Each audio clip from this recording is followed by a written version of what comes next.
guys, kembali lagi di YouTube channel aku Nesias. Di video kali ini aku bakal membahas pelajaran pendidikan agama Kristen kelas 8 semester 2, yaitu tentang mengenal Roh Kudus.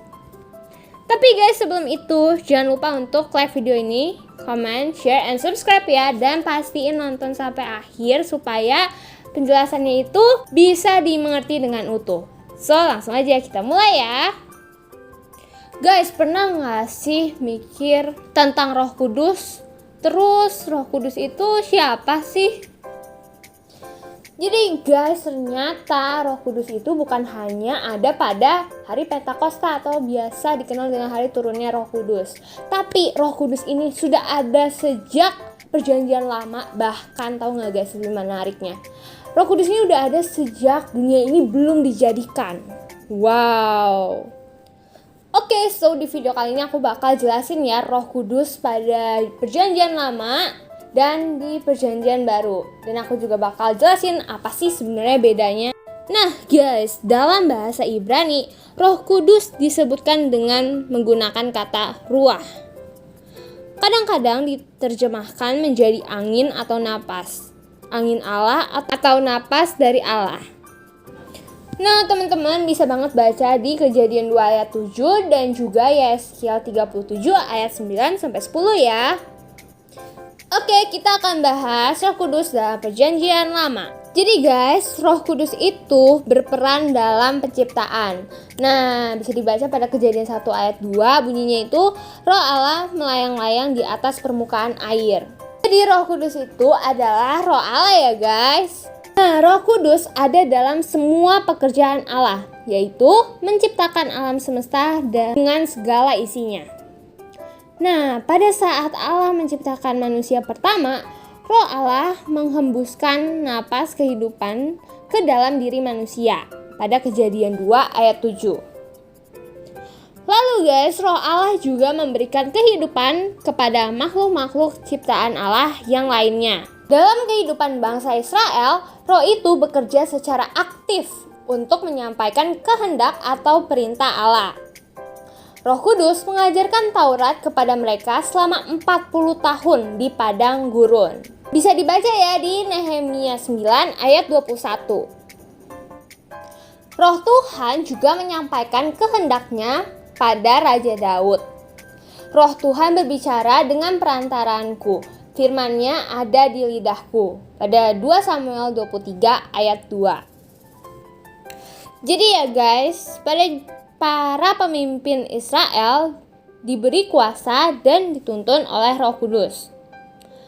Musa memimpin bangsa Israel dibantu oleh 72 pemimpin. Mereka dituntun oleh Roh Kudus untuk tugas tersebut. Kalian bisa baca ya pada Bilangan 11 ayat 24-30. Nah, Roh Kudus juga memperlengkapi orang-orang khusus untuk tugas khusus. Contohnya pada Yusuf, anak Yakub, dapat melakukan tugas-tugas penting di istana Firaun. Itu ada di Kejadian 41 ayat 38.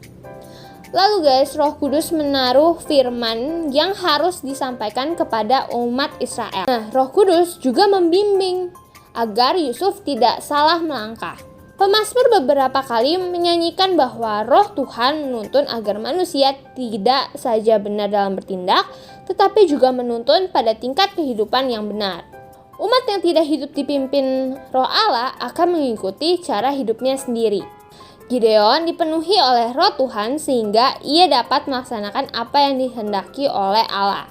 Pada waktu itu, Roh Tuhan menguasai Gideon.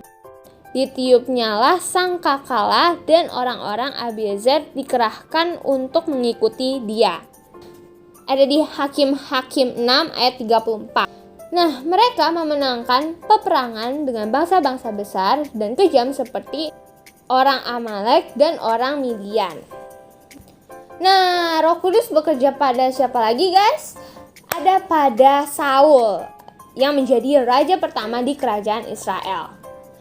Ia diurapi menjadi raja oleh Samuel. Roh Allah ada padanya dan menyertainya.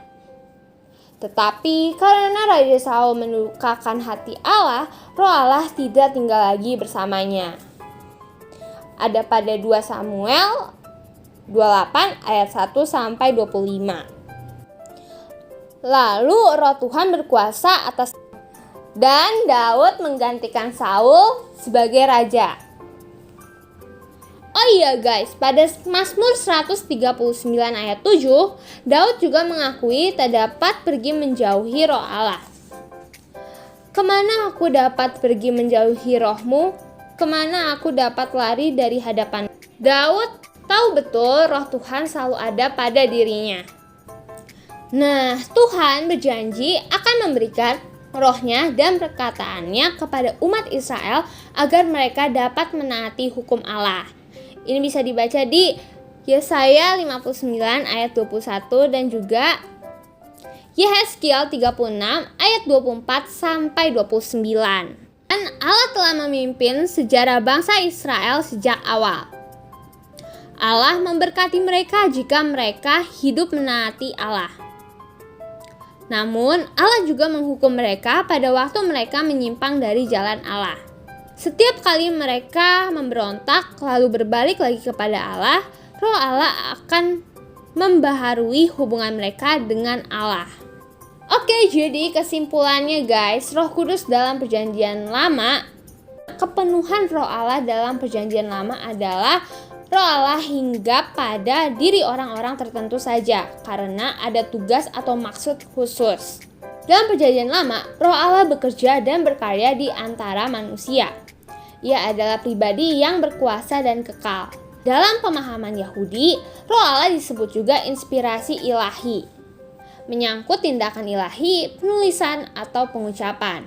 Para nabi seperti mencapai tingkat pengetahuan kenabian dalam menyampaikan pesan-pesan Allah kepada orang lain.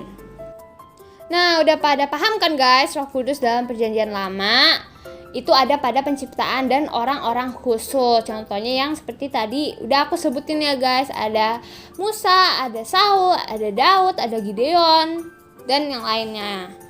Nah, lalu bagaimana peran Roh Kudus dalam Perjanjian Baru? Yuk kita simak ya.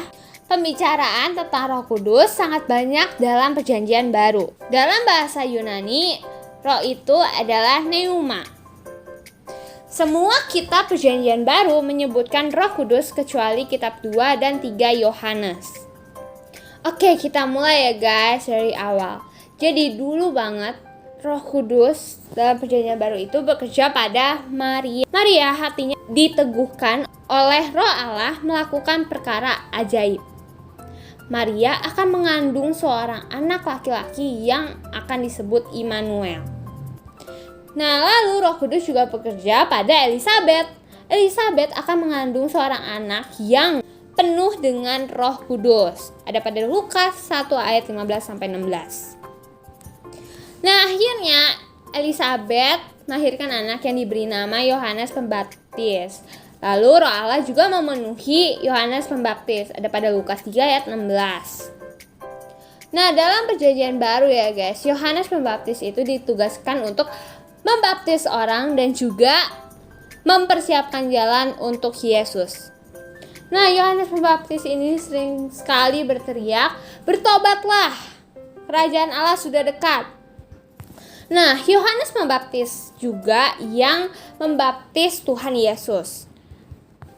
Pada Perjanjian Baru, Roh Kudus menjelma dalam bentuk lidah api, burung merpati, juga angin yang kencang. Kehadirannya memberkati dan memperlengkapi orang percaya. Dalam Injil Yohanes juga, Yesus berjanji akan mengirimkan Roh Kudus yang akan menolong murid-muridnya, mengajarkan segala sesuatu kepada mereka, dan menolong mereka untuk mengingat apa yang telah diajarkan Yesus kepada mereka. Aku bacain ya, Yohanes 14 ayat 16-18. Aku akan minta kepada Bapa dan Ia akan memberikan kepadamu seorang penolong lain, supaya Ia menyertai kamu selama-lamanya, yaitu Roh kebenaran. Dunia tidak dapat menerima Dia, sebab dunia tidak melihat Dia dan tidak mengenal Dia.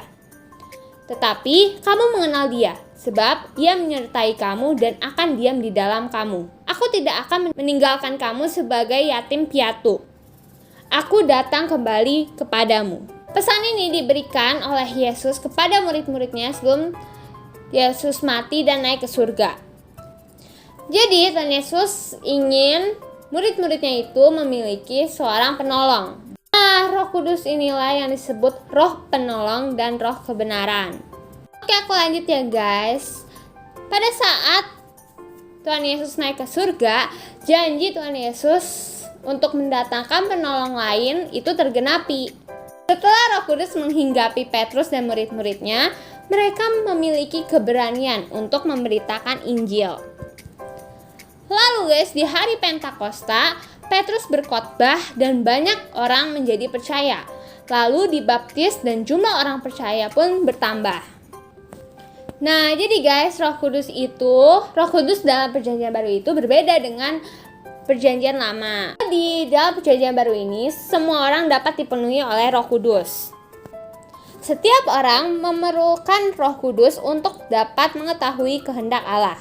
Tanpa Roh Kudus, tak ada seorang pun dapat menjadi anak Allah. Roh Kudus bersaksi bersama-sama dengan roh kita bahwa kita adalah anak Allah. Kesimpulannya, Allah ingin agar kita hidup oleh roh. Karena dengan cara itu, manusia dapat menuruti kehendak Allah.